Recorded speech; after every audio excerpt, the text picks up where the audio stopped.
Dans la cabine de première classe d'un vol transcontinental à destination de San Francisco, un silence glacial s'installe lorsque Gregory Vance, un magnat de l'industrie pharmaceutique, renverse délibérément son café brûlant sur le bras de Malik Johnson, un prodige de 12 ans à la peau sombre, provoquant une explosion de douleur et une vague d'indignation à 30 000 pieds d'altitude.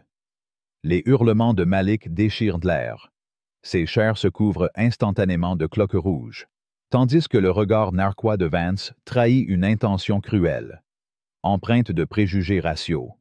À cet instant, Lynn Tran, une hôtesse de l'air expérimentée, comprend que ce n'est pas un accident, mais un acte de malveillance pure, alors que l'injustice s'abat comme une lame sur cette famille innocente. Oserez-vous rester silencieux? Si vous croyez que la justice doit triompher face à l'arrogance des puissants, frappez ce bouton « J'aime » et laissez un commentaire avec le mot « Justice » pour rejoindre notre combat contre l'injustice. Où qu'elle se manifeste.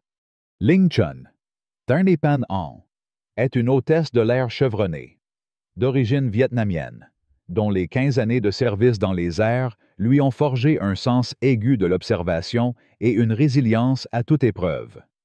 Ce vol, censé être une routine, transporte une mère célibataire, Amara Johnson, et son fils Malik, un génie scientifique qui vient de remporter le Prix national des jeunes scientifiques pour ses recherches révolutionnaires sur un traitement des brûlures. Ce voyage n'est pas anodin. Malik doit visiter les laboratoires de Stanford, où des scientifiques impressionnés par son travail l'attendent. Amara, qui a économisé chaque centime de ses 2 emplois pour offrir à son fils ce moment de gloire, a investi dans des billets en première classe, un luxe rare pour célébrer l'exploit de Malik. « Maman, ces sièges sont comme des vaisseaux spatiaux », s'exclame Malik, ses yeux noirs pétillant d'émerveillement devant les fauteuils en cuir inclinables. Amara sourit, savourant la joie pure de son fils, un garçon qui passe ses week-ends à étudier pendant que ses camarades jouent à des jeux vidéo. Mais cette bulle de bonheur éclate rapidement. Des regards furtifs des autres passagers de première classe. Un homme d'affaires ajustant son costume de marque. Une femme serrant son sac Hermès créent une barrière invisible autour d'eux. Un vieil homme lève un sourcil vers l'équipage, comme pour questionner leur présence. Aucun mot n'est prononcé, mais le message est clair, des gens comme Amara et Malik n'ont pas leur place ici. Lynn, à moitié asiatique, perçoit immédiatement ce changement d'atmosphère, habituée aux tensions subtiles nées des préjugés. Elle s'approche d'Amara et Malik avec une chaleur délibérée. « Qu'est-ce qu'on célèbre aujourd'hui ?» demande-t-elle en offrant des boissons avant le décollage. Notant l'excitation timide de Malik, vêtu d'un T-shirt aux couleurs de la NASA. « Mon fils a gagné le Prix national des jeunes scientifiques », répond Amara, sa voix assez forte pour être entendue des passagers proches. Il est attendu à Stanford demain. Cette annonce suscite des réactions variées, certains passagers adoucissent leur regard, mais d'autres, comme Gregory Vance, semblent s'irriter. Vance, PDG de Vance Pharmaceuticals, une entreprise notoirement connue pour ses hausses de prix scandaleuses sur les médicaments essentiels, fronce les sourcils depuis son siège de l'autre côté de l'allée.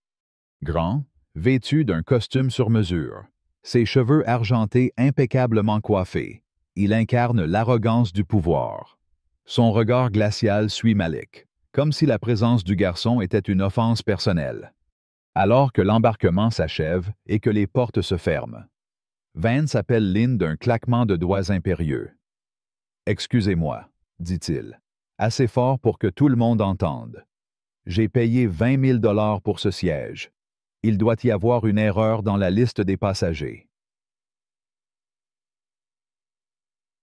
Lynn, sourire professionnel intact, répond calmement. « Y a-t-il un problème avec votre siège, monsieur? » Vance se penche, baissant la voix, mais pas assez pour que Malik n'entende pas. « Je ne pense pas que ces gens appartiennent à cette section. Ils devraient être en classe économique. Pouvez-vous vérifier leurs billets? » Les mots frappent comme des gifles. Amara se raidit, posant une main protectrice sur le bras de son fils. Malik, dont l'enthousiasme s'évanouit, baisse les yeux, blessé par cette humiliation familière. « Monsieur, » répond Lynn, maîtrisant sa colère. Tous les passagers sont placés selon leur billet. Cette section est complète, tout comme l'avion. Nous décollerons bientôt. Le visage de Vance s'assombrit, habitué à obtenir ce qu'il veut, surtout de la part du personnel de service. « Savez-vous qui je suis ?» siffle-t-il, sa voix montant. « Je pourrais acheter cet avion si je le voulais. Je prends cette ligne toutes les semaines et je n'ai jamais eu à m'asseoir à côté d'eux. » Il s'interrompt, mais son regard vers Malik et Amara achève sa phrase. Lynn maintient sa composure, comme on le lui a appris, mais la tension dans la cabine s'intensifie. Vance, frustré, continue de manifester son mécontentement par des soupirs bruyants et des remarques acerbes pendant le décollage et le service des boissons. Lorsqu'une légère turbulence retarde le service, il hausse le ton. « Si vous n'êtes pas capable de servir correctement, peut-être devriez-vous chercher un autre métier. » Malik, tentant de se distraire avec un journal scientifique, sent chaque page alourdie par la présence oppressante de Vance. Amara reste digne, sachant que répondre ne ferait qu'aggraver la situation. Puis vient le moment qui fait basculer l'histoire. Alors que Lynn pousse le chariot de boissons dans l'allée, Vance tend le bras pour demander un autre scotch. Son mouvement est calculé, précis. En prenant son verre, il feint de vouloir poser sa tasse de café vide sur le chariot. Mais, dans un geste délibéré, il incline la tasse brûlante directement sur le bras nu de Malik. Le cri de l'enfant déchire le bourdonnement ambiant de la cabine. Le café, chauffé à plus de 65 degrés, traverse la fine manche de son T-shirt, brûlant sa peau. Des cloques rouges se forment instantanément. Amara se précipite, essuyant frénétiquement le liquide. Mais le mal est fait. Dans le chaos. Lynn remarque le léger sourire de Vance. Pas une grimace d'excuse, mais une satisfaction froide qui lui glace le sang. Ce n'était pas un accident. C'était une arme, utilisée par un homme incapable de tolérer la présence d'un enfant noir dans son espace. Mais l'indignation ne s'arrête pas là. Une passagère, Claire Donovan, une femme d'âge mûr au tailleur Chanel impeccable, intervient avec une condescendance venimeuse. « Oh! Arrêtez de faire du drame », lance-t-elle à Amara, ses lèvres pincées en un rictus méprisant. Ce garçon n'aurait pas dû avoir son bras dans l'allée. Et franchement, qu'est-ce qu'ils font en première classe? Ces paroles, prononcées avec une arrogance glaçante, font bouillir le sang des autres passagers. Un jeune influenceur, Ethan Park, filme la scène avec son téléphone. Mais son hésitation à publier la vidéo, par peur des représailles de Vance ou de ses abonnés, ajoute une couche de frustration. Comment peut-on rester passif face à une telle injustice? Lynn, tremblante de rage contenue, entre en mode urgence. Kit médical en première classe, maintenant, ordonne-t-elle, sa voix tranchante. Elle applique des compresses froides sur le bras de Malik, dont le visage se tord de douleur. Des larmes silencieuses coulant sur ses joues, tandis qu'il lutte pour ne pas crier. Amara, déchirée entre fureur et peur, murmure « C'est grave ».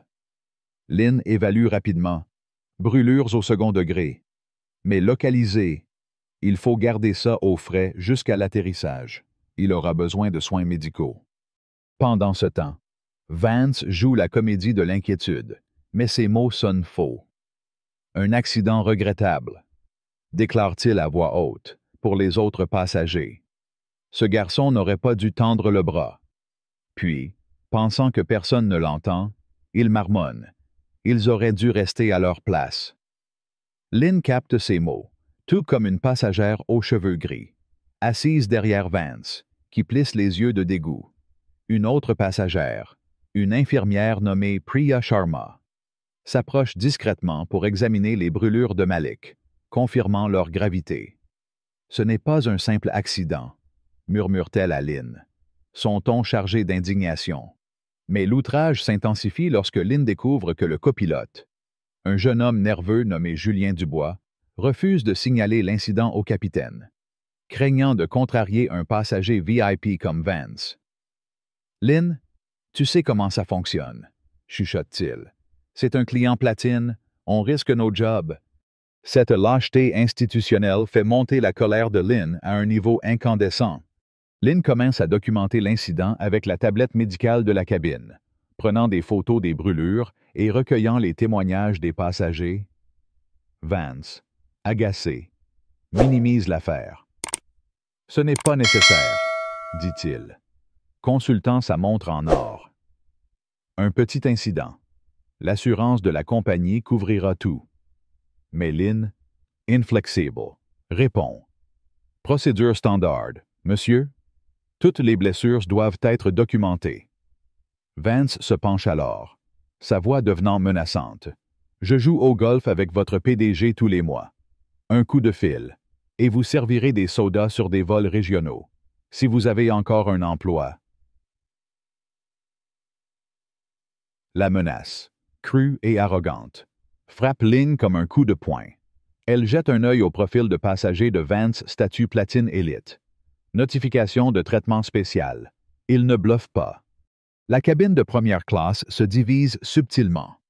Certains passagers murmurent en soutien à Malik, mais d'autres, comme Claire Donovan, hochant la tête à l'explication de Vance, renforçant son sentiment d'impunité. Un homme d'affaires, Pierre Lefebvre, ricane même à une remarque de Vance sur l'hypersensibilité actuelle. Amara, contenant sa rage, tire Lynn à part. « Ce n'était pas un accident, » affirme-t-elle, sa voix basse mais vibrante de colère. « J'ai vu son visage avant qu'il ne le fasse. Il a regardé Malik et il a incliné la tasse exprès. » Lynn acquiesce. « Je l'ai vu aussi. Et j'ai tout noté. » Mais Amara, les yeux brillants de larmes contenues, demande « Est-ce que ça changera quelque chose? » Des hommes comme lui ne paient jamais. L'indignation atteint un nouveau sommet lorsque Lynn surprend Vance utilisant son téléphone, malgré les restrictions en vol, pour envoyer un message via un code d'accès corporatif. « Monsieur, les appareils doivent rester en mode avion, » dit-elle fermement. Vance, sans lever les yeux, brandit une carte de membre exécutif. Exemption corporative. Communication d'urgence. Lynn capte des bribes de sa conversation. « Jean-Marc, c'est Gregory. Il faut régler un problème sur ce vol. » La menace implicite est claire. Vance mobilise ses relations pour étouffer l'affaire. Mais ce n'est pas tout. Une hôtesse junior, Camille Berger, murmure à Lynn que Vance a déjà harcelé une famille maghrébine sur un vol précédent, les forçant à changer de siège. « Rien n'a été fait, » ajoute-t-elle, terrifiée à l'idée de parler. Cette révélation, combinée à l'indifférence de Julien et à l'arrogance de Claire, fait bouillir Lynn. Comment un homme peut-il blesser un enfant et s'en tirer si facilement? Lynn retourne au cockpit, déterminé, et frappe à la porte. Le capitaine, Antoine Morel, un vétéran de 25 ans au calme apparent, l'écoute décrire l'incident, les brûlures documentées et ses soupçons sur l'intention de Vance. « Que suggérez-vous, Tran ?» demande-t-il, frottant son menton. « Nous sommes à 3 heures de San Francisco. » Lynn, la voix ferme, répond. « Le protocole permet une diversion en cas d'agression. Nous pourrions atterrir à Denver, le faire arrêter par la police de l'aéroport. » Morel fronce les sourcils. « C'est une décision lourde, Lynn. Cela affecte des centaines de passagers, les horaires, les correspondances, un café renversé. La compagnie ne verra pas ça d'un bon œil, surtout avec un client comme Vance. » Lynn s'insurge. « Ce n'était pas du café renversé. Capitaine, c'était une agression contre un enfant. » Morel soupire. « J'ai assez d'expérience pour savoir qu'une diversion exige une justification en béton. On parle de milliers d'euros, de poursuites potentielles, d'explications à l'administration aérienne. » Lynn sent l'espoir s'effilocher, mais elle insiste. « Alors, que fait-on? On ne peut pas prétendre que rien ne s'est passé. » Morel, impassible, conclut. « Documentez tout selon le protocole. Nous alerterons les autorités au sol à San Francisco. Elles décideront. » Lynn retourne en cabine, la frustration brûlant en elle comme un feu, lorsqu'elle informe Amara de la décision du capitaine. La déception envahit le visage de la mère. Donc, on reste assis là, pendant 3 heures, avec l'homme qui a agressé mon fils, murmure-t-elle, furieuse. Pendant qu'il passe des appels pour couvrir ses traces. Lynn, le cœur lourd, répond « Je suis désolé, mais les autorités seront là à l'atterrissage. » Amara secoue la tête. Amère. « Rien ne se passera. J'ai vu ça trop souvent. Les gens comme nous n'obtiennent jamais justice contre les gens comme lui. » Ces mots frappent Lynn, réveillant des souvenirs de son père, un immigré vietnamien, ignoré pour des promotions malgré son talent, et de ses propres expériences avec des passagers demandant des hôtesses plus françaises. Elle regarde Malik, son bras bandé, son visage marqué par une douleur physique et émotionnelle. La joie qu'il arborait en montant à bord s'est éteinte, remplacée par une leçon cruelle pour certains. Sa dignité ne compte pas. Mais l'outrage atteint son paroxysme lorsque Lynn surprend Claire Donovan, chuchotant à Pierre Lefebvre, « Ce genre de gens cherche toujours à se faire remarquer. Probablement une arnaque pour soutirer de l'argent à la compagnie. » Ces mots, prononcés avec une morgue insupportable, font monter une rage incandescente dans la poitrine de Lynn. Elle se tourne vers Malik et Amara, voyant la douleur d'une mère et d'un enfant humiliés, non seulement par Vance, mais par un système qui tolère de tels comportements. Quelque chose se brise en elle. 15 ans à suivre les protocoles, à apaiser les tensions, à sourire face aux indignités. Tout cela semble soudain insupportable. Elle retourne au cockpit, la détermination durcissant ses traits. « Capitaine, il faut faire une annonce, » dit-elle, sa voix ne laissant place à aucune objection. Gregory Vance, siège 3C, a agressé un enfant. Il doit savoir que les autorités l'attendent à l'atterrissage et qu'il ne doit pas approcher la famille Johnson. Morel, surpris par son ton, hésite. Tron, c'est prématuré. On ne fait pas d'annonce sur des allégations. Lynn, inflexible, rétorque. Ce n'est pas une allégation. J'ai vu l'acte. Comme d'autres passagers. Le garçon a des brûlures graves. Il ne s'agit plus de café renversé, mais d'un message clair: agresser un enfant a des conséquences, peu importe qui vous êtes. Morel. Après un long silence, acquiesce à contre-cœur. Je vais faire une annonce, mais pas aussi directe. Je dirais qu'un rapport d'incident a été déposé et les autorités prévenues. Cela devrait le mettre en garde sans créer de panique. 10 minutes plus tard, sa voix résonne dans l'intercom. Mesdames et messieurs, ici votre capitaine. Un incident a été signalé en première classe. Toutes les mesures nécessaires sont prises, et les autorités ont été informées pour accueillir l'avion à San Francisco. Merci de rester à vos places, sauf nécessité absolue. Le message, diplomatique, fait son effet. Des murmures parcourent la cabine, et Vance, pour la première fois, semble mal à l'aise, son assurance vacillant sous le poids de l'attention. Amara adresse un hochement de tête reconnaissant à Lynn, et Malik lève les yeux. Un éclat d'espoir dans son regard. Mais alors que Lynn savoure cette petite victoire, son téléphone professionnel vibre. Un message urgent du centre d'opération, appelé immédiatement. Son estomac se noue. Les appels directs en plein vol n'annoncent jamais rien de bon. Dans la cuisine de l'équipage, Lynn compose le numéro sécurisé. Hôtesse Tron à l'appareil. Une voix froide, celle de François Dubois, vice-président exécutif, retentit. Nous avons reçu des rapports troublants concernant un malentendu avec l'un de nos membres élite globale, Gregory Vance. Lynn, abasourdi, répond. Monsieur, ce n'était pas un malentendu. Vance a délibérément versé du café brûlant sur un enfant. J'ai documenté les brûlures, et le capitaine a approuvé la notification des autorités. Dubois durcit le ton. Vance vole avec nous depuis 20 ans. Il représente 15 millions d'euros de comptes corporatifs. Selon lui, c'est un accident exagéré. Vous ferez des excuses formelles à Monsieur Vance pour ce malentendu. L'annonce du capitaine sera annulée. Lynn, la gorge serrée, proteste. Monsieur, un garçon de 12 ans a des brûlures graves. Sa mère veut porter plainte. C'est son droit. Dubois, glacial, réplique. Soyez clair. Tran. Votre carrière de 15 ans est en jeu. Vance est un ami personnel du PDG. Comment pensez-vous que cela finira pour vous? La menace. Brutale. Fait vaciller Lynn.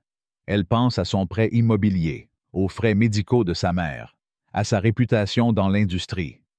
Résolvez cela diplomatiquement, ou videz votre casier à l'atterrissage, conclut Dubois avant de raccrocher. Lynn, nauséeuse, retourne en cabine. Le capitaine Morel, déjà en discussion avec Vance, évite son regard, une lueur de honte dans les yeux. Voici notre hôtesse, annonce Vance avec une magnanimité théâtrale. Je crois que vous avez quelque chose à me dire, n'est-ce pas? Tous les regards se tournent vers Lynn. Amara, sentant le vent tourner, se crispe. Malik, son bras bandé, semble perdu. Vance, commence Lynn, chaque mot lui brûlant la gorge. Au nom de la compagnie, je m'excuse pour le malentendu concernant l'incident du service de boisson. Nous regrettons tout inconvénient causé. Le sourire de Vance s'élargit, une lueur de triomphe dans les yeux. Excuse acceptée, mais votre ton manque de sincérité.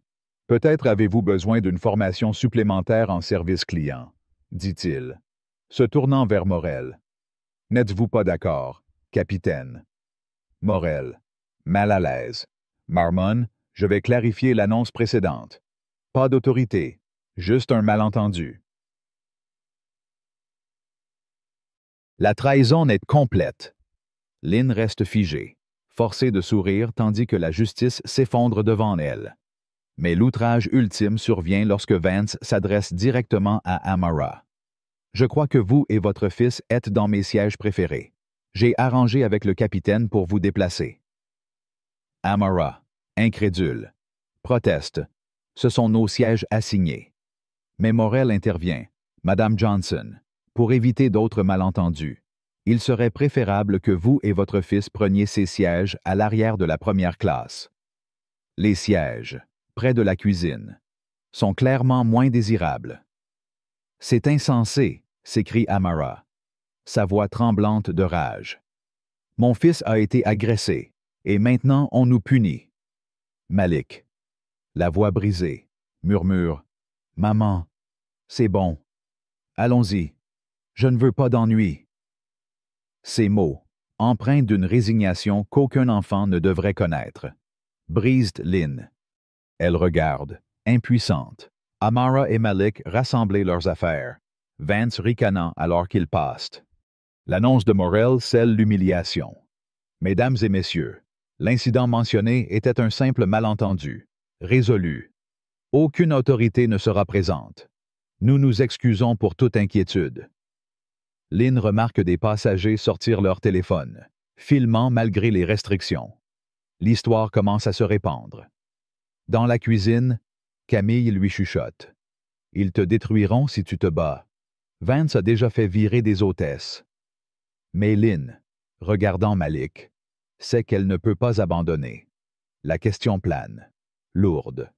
Dans l'air confiné de la cabine, choisira-t-elle la sécurité ou la justice? Alors que Vance savoure son champagne, servi sur ordre pour apaiser son ego. Lynn sent une résolution se former. Cette fois, elle ne se taira pas. Dans la pénombre de la cabine de première classe, alors que l'avion poursuit sa course vers San Francisco, l'indignation gronde comme une tempête prête à éclater. L'humiliation imposée à Malik Johnson, un garçon de 12 ans brûlé par le café bouillant de Gregory Vance, n'est que le début d'une guerre insidieuse. Lynn Trun, l'hôtesse de l'air qui a osé défier l'arrogance d'un magnat, sent le poids d'un système corrompu s'abattre sur elle. Amara et Malik, le scandale, capturé par le téléphone d'Ethan Park, explose sur les réseaux sociaux, déclenchant une vague de soutien pour Malik sous le hashtag #Justice pour Malik. Mais la compagnie aérienne, alliée aux puissants complices de Vance, riposte avec une férocité implacable, déployant mensonges, intimidation et trahison pour étouffer la vérité. Chaque nouvelle injustice, des preuves falsifiées à la suspension injuste de Malik à l'école, attise une rage collective qui menace de faire trembler les fondations d'un système bâti sur l'impunité. La question brûle désormais: jusqu'où iront-ils pour protéger un homme comme Vance? Et jusqu'où Lynn? Amara et leurs alliés devront-ils se battre pour que justice soit rendue? L'atterrissage à San Francisco, loin de marquer la fin du cauchemar, ouvre un nouveau champ de bataille. Lynn, encore secouée par l'ordre de François Dubois de s'excuser auprès de Vance, escorte Amara et Malik vers la sortie, où une équipe médicale attend pour examiner les brûlures du garçon. Malik, le bras bandé, marche tête baissée, son silence plus éloquent que n'importe quel cri. Amara, les yeux rougis par la colère et l'épuisement, murmure à Lynn: « Ils ne vont pas nous laisser gagner, n'est-ce pas? » Lynn, la gorge nouée, répond: « Je ne sais pas encore, mais je ne vais pas abandonner. » Pourtant, à peine ont-elles franchi la passerelle que Lynn est interceptée par Richard Holt, un manager de la compagnie aérienne au sourire glacial. « Tran, dans mon bureau, maintenant. » Sa voix, tranchante comme une lame, ne laisse aucune place à la discussion. Amara jette un regard inquiet à Lynn, mais celle-ci hoche la tête, lui promettant sans un mot de ne pas baisser les bras. Dans le bureau exigu de l'aéroport, Holt, un homme d'une cinquantaine d'années aux cheveux gominés et à l'air de bureaucrate zélé, ferme la porte avec un claquement sec. « Vous avez causé un sacré désordre. » Tran, commence-t-il, croisant les bras. Une annonce publique. Des photos d'un soi-disant incident. Vous avez une idée de ce que ça coûte à la compagnie de gérer un client comme Vance? Lynn, droite comme un i, rétorque: « Ce n'était pas un incident, monsieur. C'était une agression. Un enfant a été blessé intentionnellement. » Holt ricane, un son dénué de chaleur. « Intentionnellement. Vous regardez trop de séries télévisées. Vance dit que le garçon a bousculé son bras. Un accident. Et franchement, qui va croire une hôtesse contre un PDG qui finance des hôpitaux? » Lynn sent une bouffée de rage monter en elle. « J'ai vu ce qui s'est passé. D'autres passagers aussi. J'ai des photos des brûlures. » Holt se penche, son sourire s'effaçant. « Écoutez bien, Tran, vous avez deux options. Vous signez un rapport confirmant que c'était un accident, et on passe l'éponge sur votre insubordination. Ou vous persistez, et je vous garantis que vous ne travaillerez plus jamais dans cette industrie. » La menace, brute, la frappe comme un coup. Lynn pense à sa mère, malade, à son loyer, à la précarité d'une carrière qu'elle a bâtie à la sueur de son front. Mais l'image de Malik, pleurant en silence, la retient. « Je ne signerai pas un mensonge, » répond-elle, la voix tremblante mais ferme. Holt secoue la tête, comme s'il compatissait. « Mauvais choix. Vous êtes suspendu sans salaire jusqu'à nouvel ordre. Rendez votre badge. » Dehors, Amara et Malik font face à leur propre bataille, à l'hôpital. Un dermatologue confirme que les brûlures de Malik, bien que limitées, nécessiteront des soins prolongés et laisseront probablement des cicatrices. Amara, submergée par les coûts médicaux à venir, appelle son assurance, seulement pour apprendre que la compagnie aérienne a déjà classé l'incident comme un « accident non imputable », limitant leur couverture. « Comment ose-t-il » murmure-t-elle, serrant son téléphone si fort que ses jointures blanchissent. Mais la situation empire. Le lendemain, un article en ligne, publié par un site d'information connu pour ses liens avec des entreprises puissantes, insinue qu'Amara a orchestré l'incident pour extorquer de l'argent à Vance. Le titre, « Une mère profiteuse exploite un accident en vol », fait bondir le cœur d'Amara. Les commentaires en ligne, alimentés par des bots et des trolls, la qualifient de manipulatrice et de mauvaise mère. Malik, qui lit les articles en cachette sur son téléphone, sent une honte qu'il ne mérite pas l'envahir. « Maman, est-ce que c'est ma faute? » demande-t-il, les larmes aux yeux. Amara, le serrant contre elle, répond « Non, mon cœur. C'est leur faute. Ils mentent pour protéger cet homme. » Pendant ce temps, la vidéo d'Ethan Park, bien qu'initialement retenue par sa peur des représailles, est finalement publiée sous la pression de ses abonnés indignés. En quelques heures, elle atteint des millions de vues, montrant Vance renversant le café sur Malik avec une intention évidente, son sourire narquois capturé en haute définition. Les réseaux sociaux s'embrasent. Justice, pour Malik, devient tendance mondiale, et des influenceurs, des militants et même des célébrités partagent la vidéo, exigeant des comptes. Des manifestations spontanées éclatent devant le siège de la compagnie aérienne, avec des pancartes proclamant « Pas d'impunité pour les puissants ». Mais la compagnie, loin de plier, contre-attaque. Une déclaration officielle qualifie la vidéo de « manipulée » et promet une enquête interne. Pire encore, Richard Holt, dans une interview télévisée, produit une vidéo de surveillance de l'avion, prétendument authentique, montrant Malik se penchant vers l'allée juste avant l'incident.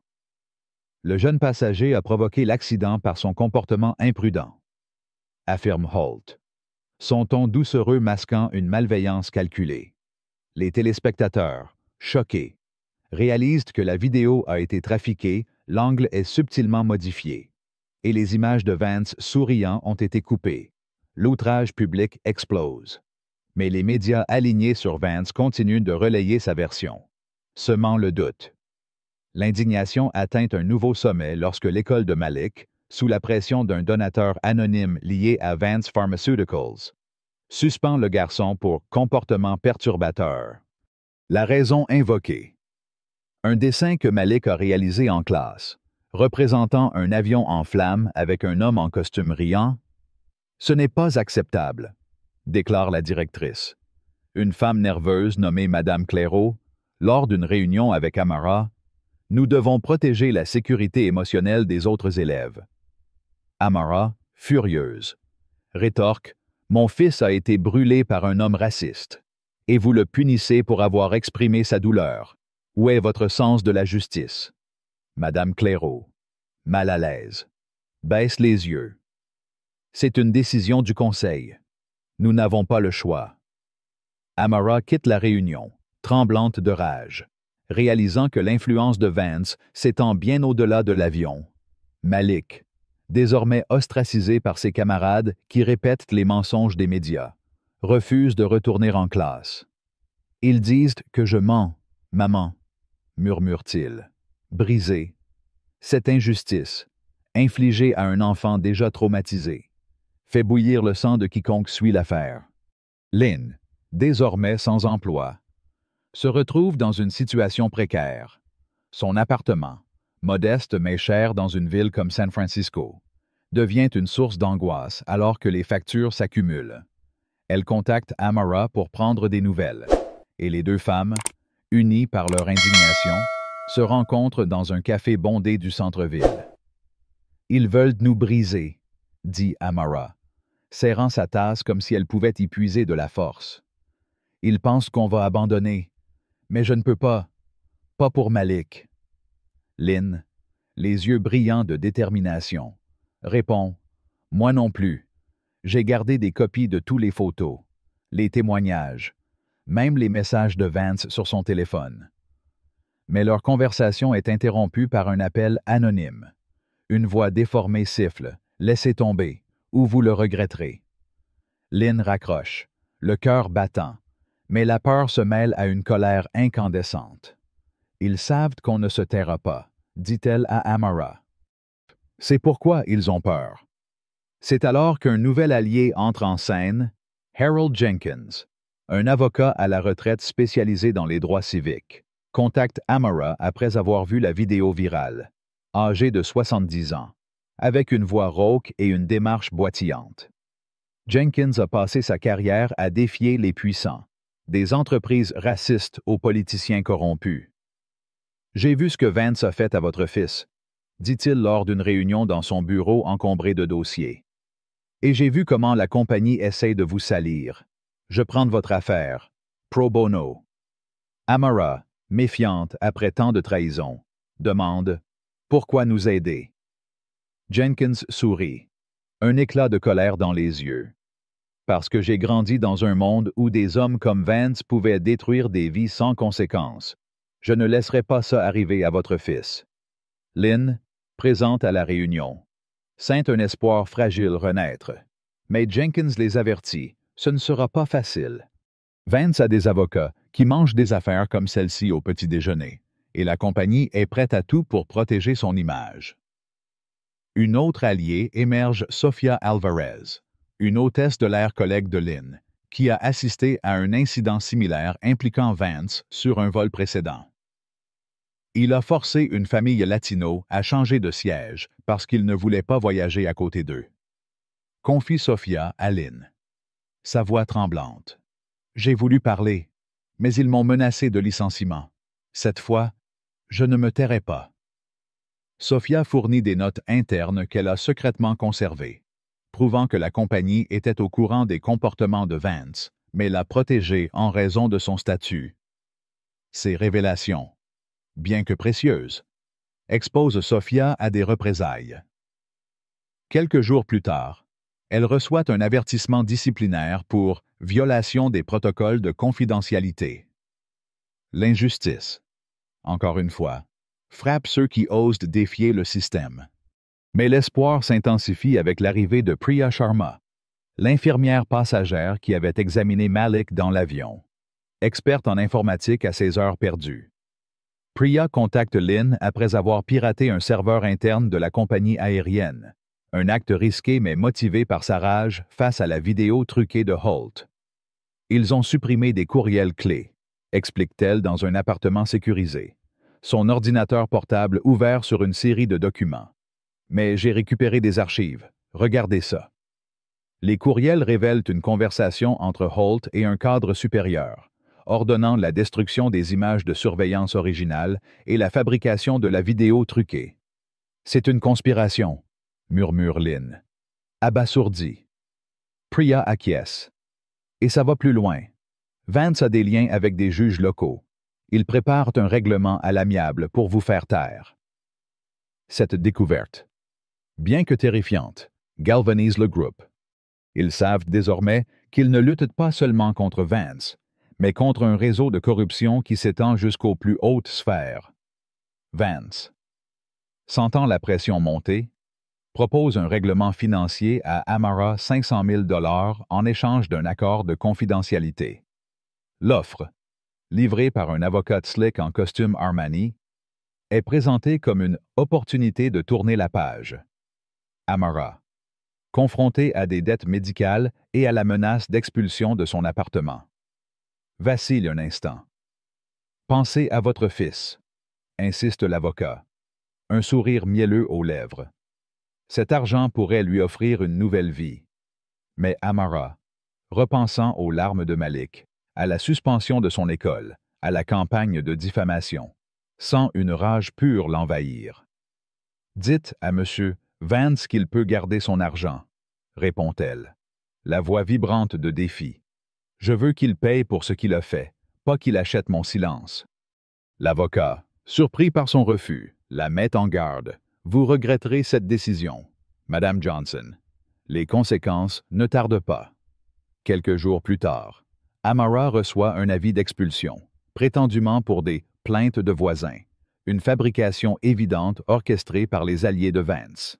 Malik, de son côté, est victime de cyberharcèlement, avec des comptes anonymes publiant des messages cruels comme « Arrête de mentir, gamin ». Lynn, quant à elle, découvre que son nom a été blacklisté dans l'industrie aérienne, rendant impossible toute recherche d'emploi. La pression est écrasante, mais chaque nouvelle injustice renforce leur détermination. Lors d'une réunion clandestine avec Jenkins, Sofia et Priya, Lynn déclare « Ils veulent qu'on abandonne, mais chaque fois qu'ils frappent, ils nous donnent une raison de continuer. » Jenkins, feuilletant les courriels récupérés par Priya, ajoute « J'ai trouvé quelque chose. Un juge local, un certain Robert Delacroix, a reçu des dons de campagne de Vance Pharmaceuticals. Il préside les affaires de diffamation dans ce district. Si nous pouvons prouver ce conflit d'intérêts, nous avons une chance. Mais juste au moment où l'espoir semble renaître, la compagnie aérienne porte un coup dévastateur. Une nouvelle vidéo, publiée par un média complice, montre Amara dans une interview falsifiée, où elle semble admettre avoir exagéré l'incident pour attirer l'attention. Les images, habilement montées, sont tirées d'une conversation privée qu'Amara avait eue avec un journaliste véreux, qui avait promis de rester hors caméra. L'effet est dévastateur. Même certains supporters de #Justice pour Malik commencent à douter. Les réseaux sociaux, hier unis, se divisent en factions, certains accusant Amara de manipulation. Comment peuvent-ils faire ça? S'écrie-t-elle, effondrée, en regardant la vidéo tournée en boucle à la télévision. Malik, blotti contre elle, murmure. « Je suis désolé, maman. » Ces mots, prononcés par un enfant qui n'a rien fait de mal, brisent le cœur de Lynn, qui jure en silence de ne pas laisser Vance triompher. Alors que la nuit tombe sur San Francisco, Lynn, Amara, Jenkins, Sophia et Priya se réunissent dans un entrepôt désaffecté, loin des regards indiscrets. Jenkins, brandissant un dossier épais, déclare « Nous avons assez pour aller en justice, mais ce ne sera pas suffisant. Nous devons frapper fort, publiquement, avant qu'ils ne nous enternent. » Priya, tapant frénétiquement sur son clavier, ajoute « Je peux diffuser les courriels sur un site sécurisé, mais une fois qu'on le fait, il n'y a pas de retour en arrière. » Lynn regarde Amara, puis Malik, dont les yeux brillent d'un mélange de peur et d'espoir. « Fais-le, » dit-elle. La voix ferme. La vérité doit sortir. Alors que Priya appuie sur « Envoyer », un frisson parcourt le groupe. Ils savent que la bataille vient de s'intensifier et que Vance, Holt et leurs alliés ne reculeront devant rien pour les détruire. La question plane. Aussi lourde que l'air avant un orage pourront-ils survivre à la tempête qui s'annonce? Dans l'entrepôt désaffecté, l'atmosphère est lourde, saturée d'une colère qui semble faire vibrer les murs délabrés. Les vitres brisées laissent filtrer une lumière pâle. Mais c'est la fureur brûlante des âmes réunies. Lynn, Amara, Malik, Jenkins, Sophia et Priya, qui illuminent cet espace abandonné.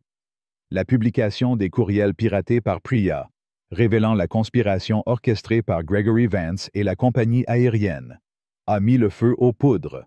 Les preuves accablantes, destruction de vidéos, falsification de documents, pression sur l'école de Malik circulent désormais sur les réseaux sociaux, dans les forums underground et dans des rédactions courageuses. Justice. Pour Malik s'embrase à nouveau, porté par une indignation planétaire. Mais chaque avancée est accueillie par une riposte féroce du système, et la guerre qui s'intensifie menace de tout engloutir dans ses flammes. Lynn, les poings serrés jusqu'à en avoir les jointures blanches, fait les 100 pas, incapable de contenir l'orage qui gronde en elle. « Ils savent qu'on a les courriels, » lâche-t-elle, sa voix tremblante de rage. « Ils savent qu'on ne se taira pas, et ça les rend fous. » Priya, penchée sur son ordinateur, les cernes creusées par des nuits sans sommeil, lève un regard déterminé. Leurs serveurs sont en alerte maximale. Ils tractent la source de la fuite. J'ai brouillé nos traces, mais ils ont des hackers, des avocats, des juges. Ils ont tout un empire derrière eux. Jenkins, assis sur une caisse en bois, frappe son dossier du poing, faisant sursauter Malik. « Ce n'est pas juste une compagnie aérienne, » grogne-t-il, sa voix rauque vibrant d'indignation. « C'est un monstre. Vance Pharmaceuticals finance des politiciens, des médias, des institutions entières. Ils ne protègent pas seulement Vance, ils protègent un système qui prospère sur l'injustice. » Amara, serrant Malik contre elle, murmure, les yeux brillants de larmes contenues. « Alors quoi? On abandonne, parce que c'est trop gros. » Jenkins la fixe, un éclat de défi dans son regard usé par les années. « Non, Madame Johnson, on frappe plus fort. On frappe jusqu'à ce que leur tour d'ivoire s'effondre. » Mais le système contre-attaque avec une violence calculée. Le lendemain, une chaîne de télévision nationale diffuse un reportage venimeux, qualifiant les courriels de fabrication grossière par des activistes désespérés. Le présentateur, un homme au sourire de prédateur, brandit un rapport soi-disant signé par un expert en cybersécurité, affirmant que les preuves sont falsifiées. Lynn, regardant l'émission sur un vieux téléviseur dans l'entrepôt, sent une vague de rage l'envahir, si intense qu'elle en tremble. « Ils mentent !» hurle-t-elle, lançant une tasse contre le mur. Le fracas résonne, et Malik, blotti contre Amara, sursaute, ses yeux écarquillés fixant sa mère. Amara, les lèvres pincées, le serre plus fort, mais sa propre fureur éclate. « Ils n'arrêteront jamais, n'est-ce pas ?» s'écrie-t-elle, sa voix brisée par l'épuisement. Sophia, jusque-là silencieuse, explose à son tour. Non, ils n'arrêteront pas, parce qu'ils savent que si on gagne, leur monde s'écroule. Ils savent que la vérité est une bombe, et ils feront tout pour l'étouffer. L'escalade atteint un point critique lorsque Malik, bravant sa peur, décide de parler publiquement, encouragé par Amara et Lynn. Il accepte une interview avec Maya Chen, une journaliste indépendante connue pour son courage. Dans un studio improvisé, Malik, le bras encore bandé, fixe la caméra, ses yeux brillants d'un mélange de terreur et de détermination. « Monsieur, Vance m'a brûlé exprès, » dit-il, sa voix claire mais tremblante. « Il m'a regardé et il a souri pendant que je criais. Et maintenant, tout le monde dit que je mens, mais je ne mens pas. » Ces mots, simples et déchirants, transpercent le cœur de millions de spectateurs. La vidéo devient virale, éclipsant même celle d'Ethan Park. Des manifestations éclatent dans tout le pays, des foules scandant « Justice pour Malik » et « Abat les puissants » devant le siège de la compagnie aérienne. Mais cette visibilité expose Malik à une nouvelle vague de haine. Des messages anonymes inondent son téléphone. « Tais-toi, gamin, ou tu vas le regretter. » Amara, découvrant ces menaces, sent une fureur incandescente l'envahir. « Ils s'attaquent à mon fils » hurle-t-elle à Jenkins, frappant la table. « Ils n'ont aucune limite. » Pendant ce temps, dans son penthouse luxueux, Gregory Vance sent la tempête approcher. Lors d'une réunion de crise avec ses avocats et Richard Holt, il explose, tapant du poing sur la table en acajou. Comment un gosse et une hôtesse de l'air peuvent-ils causer autant de chaos? Rugit-il. Son visage cramoisi. Holt, froid comme à son habitude, répond « Ce n'est pas eux. Monsieur, c'est l'opinion publique, les réseaux sociaux. On peut contrôler les médias traditionnels, mais Internet, c'est une autre bête. » Vance, les yeux plissés, ordonne « Alors, faites-les taire. Tous. Je veux que cette histoire disparaisse, coûte que coûte. » Holt hoche la tête, mais une ombre de doute traverse son regard. Même lui, habitué à écraser les faibles, sent que la situation leur échappe. Lynn, au cœur de la nuit, reçoit un appel anonyme. Une voix déformée siffle. Vous avez 24 heures pour retirer les courriels et arrêter cette campagne.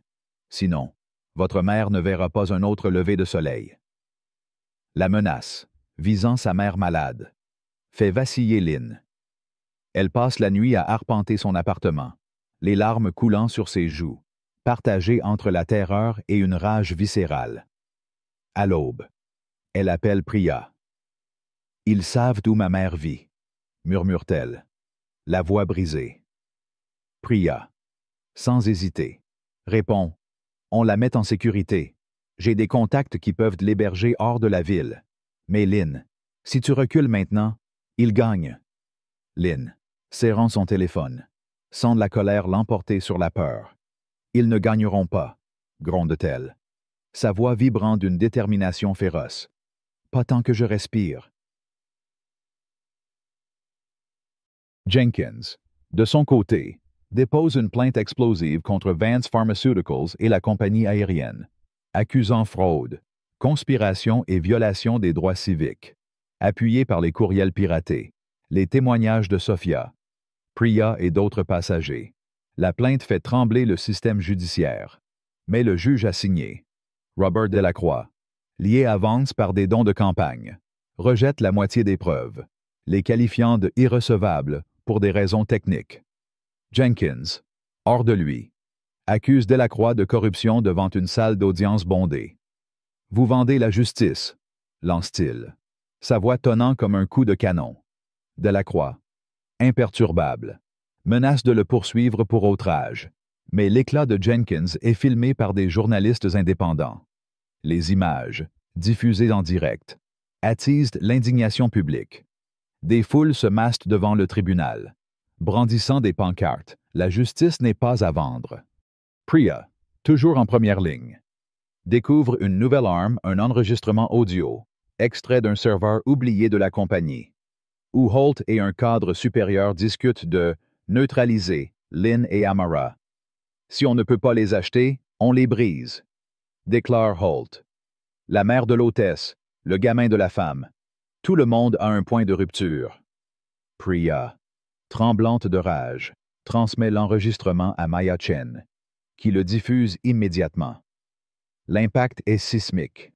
Les réseaux sociaux s'enflamment, et même les médias traditionnels, jusque-là complices, commencent à douter de la version de Vance. Une chaîne nationale, cédant à la pression publique, invite Amara à parler. Face à la caméra, elle déclare, la voix vibrante de colère et de douleur. Mon fils n'a rien fait de mal. Il a été attaqué, humilié. Et maintenant, ils veulent nous faire taire. Mais je ne me tairai pas. Pas pour Malik. Pas pour toutes les victimes de leur pouvoir. Vance, acculé, tente un dernier coup. Lors d'une conférence de presse, il joue la carte de la victime, affirmant que l'incident était un malentendu tragique et annonçant un don de 10 millions de dollars à des hôpitaux pour enfants. Mais le public, enflammé par l'enregistrement de Holt, ne mord pas à l'hameçon. Des cris de menteur et justice pour Malik éclatent, et une brique lancée par un manifestant anonyme frôle la tête de Vance, capturé par les caméras. L'image de cet homme puissant, vacillant sous la colère populaire, devient le symbole d'une révolte grandissante. Dans l'entrepôt, Lynn, Amara et leurs alliés regardent la conférence en direct. Malik, blotti contre sa mère, murmure « Ils ont peur, hein ?» Amara, caressant ses cheveux, répond « Oui, mon cœur. Et ils ont raison. » Mais Jenkins, toujours lucide, tempère leur espoir. Nous avons marqué des points, mais ils vont frapper plus fort. Delacroix essaiera de classer l'affaire. Vance intensifiera ses attaques. Êtes-vous prête? Lynn, les yeux brûlants, hoche la tête. Jusqu'au bout. Alors que la nuit tombe, une nouvelle menace surgit. Des mercenaires, engagés par un intermédiaire de Vance, suivent Priya jusqu'à son appartement. Elle s'échappe de justesse, mais son ordinateur, contenant des copies des preuves, est volé. Un message anonyme arrive à Lynn. La prochaine fois, ce ne sera pas juste un ordinateur. La peur menace de les engloutir, mais la rage l'emporte. Lors d'une réunion clandestine, Priya révèle qu'elle avait anticipé l'attaque et sauvegardé les données à l'étranger. « Ils ne peuvent pas arrêter la vérité », dit-elle, un sourire de défi aux lèvres. Lynn, serrant la main d'Amara, déclare « Chaque coup qu'il porte nous rend plus forts. » Alors que les manifestations s'amplifient, un procureur fédéral, ému par le courage de Malik et la ténacité d'Amara, ouvre une enquête sur Vance Pharmaceuticals pour corruption. Ce n'est qu'un début, mais c'est un signe que le système vacille. Dans l'entrepôt, au milieu des échos de leur révolte, Lynn, Amara, Malik, Jenkins. Sophia et Priya savent que la route vers la justice est semée d'embûches. Chaque vérité révélée est une victoire, mais aussi un danger. Une question plane. Aussi pesante qu'un orage imminent, pourront-ils renverser un empire bâti sur l'injustice? Ou seront-ils consumés par sa fureur? Lire-le. Chapitre 3. La flamme de la révolte est une expérience viscérale, presque suffocante, tant l'indignation et la tension y sont palpables. Ce récit, ancré dans une lutte contre l'injustice, résonne profondément avec les valeurs françaises de liberté, d'égalité et de fraternité, tout en exposant les rouages d'un système oppressif qui cherche à écraser les plus vulnérables. En tant que lecteur, on ne peut s'empêcher de ressentir une colère brûlante face à l'arrogance de Gregory Vance et à la complicité d'une compagnie aérienne prête à tout pour protéger ses intérêts. Mais au-delà de cette rage, c'est l'espoir, la résilience et la solidarité des personnages. Lynn, Amara, Malik, Jenkins, Sophia et Priya, qui marquent l'esprit et incitent à réfléchir sur notre propre rôle dans la société. D'abord, ce chapitre illustre avec une intensité dramatique la puissance de l'injustice lorsqu'elle est soutenue par un système corrompu. La manière dont Vance utilise son argent et son influence pour manipuler les médias, falsifier des preuves et intimider des individus ordinaires est un rappel brutal que le pouvoir, mal utilisé, peut écraser les plus faibles. Cette dynamique évoque des scandales bien réels en France, comme les affaires impliquant des entreprises ou des figures publiques qui échappent à la justice grâce à leurs connexions. En lisant, j'ai ressenti une indignation familière, celle que l'on éprouve face à l'impunité des puissants. Mais ce sentiment, loin de paralyser, devient un moteur d'action dans le récit. Lynn, par exemple, refuse de céder malgré les menaces contre sa mère, et Amara rejette une offre financière alléchante pour défendre la dignité de son fils. Leur courage face à l'adversité m'a profondément touché, car il incarne une valeur chère à la culture française, la résistance face à l'oppression, héritée des luttes historiques comme la Révolution ou la résistance pendant la Seconde Guerre mondiale. Ensuite, le chapitre met en lumière l'importance de la solidarité. Sans l'union de Lynn, Amara, Jenkins et les autres, leur combat aurait été voué à l'échec.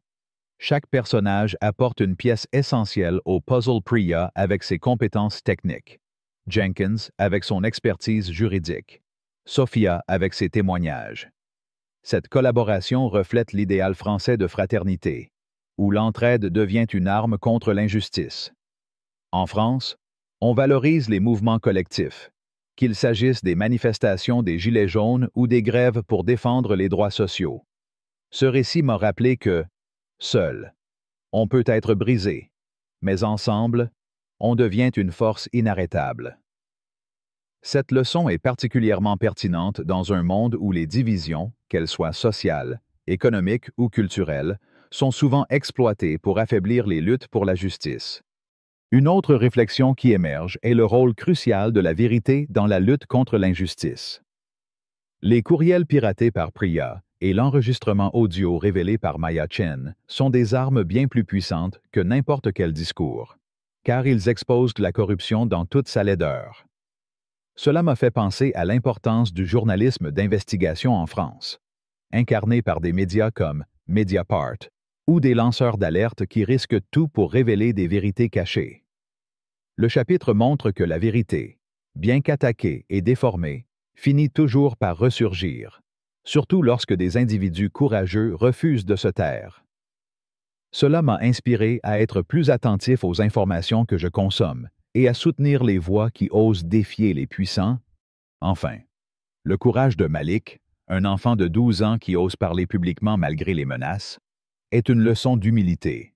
Sa vulnérabilité, combinée à sa détermination, rappelle que même les plus jeunes peuvent changer le cours des choses. En France, où l'éducation civique est valorisée. Ce personnage incarne l'idée que chacun, quel que soit son âge ou son statut, a un rôle à jouer dans la société. Malik m'a poussé à réfléchir à ma propre responsabilité. Ai-je le courage de m'exprimer face à une injustice? Même si cela me coûte sa voix, fragile mais puissante, est un appel à ne jamais sous-estimer l'impact d'un seul individu. À partir de ces réflexions, plusieurs leçons peuvent être appliquées dans notre vie quotidienne, en s'inspirant des valeurs françaises. D'abord, Il est essentiel de ne jamais rester silencieux face à l'injustice, que ce soit au travail, dans notre communauté ou sur les réseaux sociaux. Dénoncer les abus, même à petite échelle, peut faire la différence. Par exemple, soutenir un collègue victime de discrimination ou signaler une pratique injuste dans une organisation sont des actes concrets qui s'inscrivent dans l'esprit de Lynn et Amara. Ensuite, cultiver la solidarité est crucial. Comme les personnages du chapitre, nous pouvons chercher à nous entourer de personnes partageant les mêmes valeurs et unir nos forces pour défendre une cause. En France, rejoindre une association, participer à une manifestation ou simplement aider un voisin en difficulté sont des moyens de vivre la fraternité au quotidien. Cette leçon m'a motivé à m'impliquer davantage dans ma communauté, en offrant mon temps ou mes compétences pour des initiatives locales. Enfin, il est vital de rechercher et de défendre la vérité, même lorsque cela est inconfortable. Dans une ère de désinformation, vérifier les sources, soutenir le journalisme indépendant et partager des informations fiables sont des actes de résistance. Ce chapitre m'a appris à ne pas me contenter des récits officiels et à creuser plus loin pour comprendre les enjeux réels. Si cette histoire vous a ému, si la lutte de Malik, Lynn et Amara vous a inspiré, alors agissez. Cliquez sur « J'aime » pour montrer votre soutien à cette quête de justice. Partagez cette vidéo avec vos amis, votre famille, vos collègues. Chaque partage est une étincelle qui peut allumer une flamme plus grande. Abonnez-vous à notre chaîne pour ne rien manquer des prochains chapitres et laissez un commentaire pour nous dire ce que cette histoire vous a appris ou comment vous comptez agir face à l'injustice. Ensemble, nous pouvons faire entendre nos voix et changer le monde, une vérité à la fois. Alors, qu'attendez-vous? Likez, partagez, abonnez-vous et commentez. La révolte commence avec vous.